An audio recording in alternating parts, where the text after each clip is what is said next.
ശാസ്ത്ര സാങ്കേതിക വിദ്യ നടപ്പിലാക്കുന്നതിനുള്ള മത്സരപ്പാച്ചിലിൽ ഉള്ള തൊഴിലും ഇല്ലാതാക്കുന്ന പരിഷ്കാരങ്ങളാണ് സർക്കാർ നടപടികളെന്ന് ആധാരമെഴുത്തുകാർ. വിവിധ വിഷയങ്ങൾ ചർച്ച ചെയ്ത് ആധാരമെഴുത്ത് അസോസിയേഷൻ AKDWN-SA ജില്ലാ കൺവെൻഷൻ കോഴിക്കോട്ട് ചേർന്നു.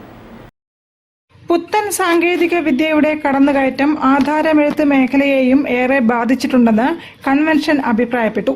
അടിസ്ഥാന സൗകര്യങ്ങൾ ഒരുക്കാതെ ഇ സ്റ്റാമ്പ് പോലുള്ള സംവിധാനങ്ങൾ നടപ്പാക്കിയത് അതിന് ഉദാഹരണമാണെന്നും പരിപാടിയിൽ പരാതി ഉയർന്നു. കെ ബാലൻ നഗർ എന്ന് പേരിട്ട പുതിയറ SK പൊറ്റക്കാട് ഹാളിൽ നടന്ന ജില്ലാ കൺവെൻഷൻ MK രാഘവൻ MP ഉദ്ഘാടനം ചെയ്തു.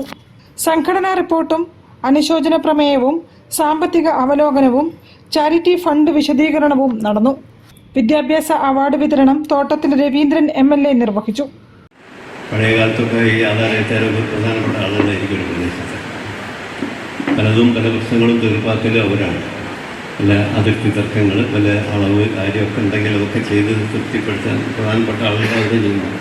പക്ഷെ ഇന്നതൊക്കെ മാറിയിട്ട് അഭ്യസ്തവിദ്യരായിട്ടുള്ള തന്നെ ഒട്ടേറെ പേരെന്ന് ഇതുമായിട്ട് ബന്ധപ്പെട്ട് പ്രവർത്തിക്കുന്നു. തൊഴിൽ വേണ്ടേ നമ്മുടെ നാട്ടിൽ? പഠിച്ചതുകൊണ്ട് മാത്രം കാര്യമില്ലല്ലോ. അപ്പോൾ എന്തൊക്കെ ക്വാളിഫിക്കേഷൻ ഉണ്ടെങ്കിലും ഒരു പണി കിട്ടാനില്ല. നിങ്ങൾക്കറിയുമോ അറിയില്ല, ഞങ്ങളുടെ അടുത്തൊക്കെ ഡോക്ടർമാർ വരുന്നുണ്ട്.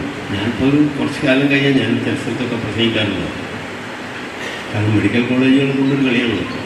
എല്ലാ ജില്ലയിലും മെഡിക്കൽ കോളേജ്. ജില്ലാ പ്രസിഡന്റ് MK അനിൽകുമാർ അധ്യക്ഷനായിരുന്നു.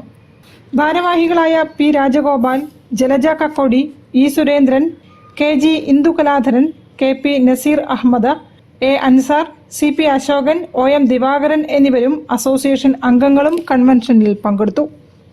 News bureau, Kozhikode. തിരിച്ചെത്താം ഒരു ഇടവേളയ്ക്ക് ശേഷം. ക്യാൻസറിനെതിരെ പൊരുതാനായി കാലിക്കറ്റ് സിറ്റി സർവീസ് സഹകരണ ബാങ്കും MVR ക്യാൻസർ സെന്ററും സംയുക്തമായി അവതരിപ്പിക്കുന്ന ക്യാൻസർ ചികിത്സാ സഹായ പദ്ധതിയാണ് മാസ് കെയർ.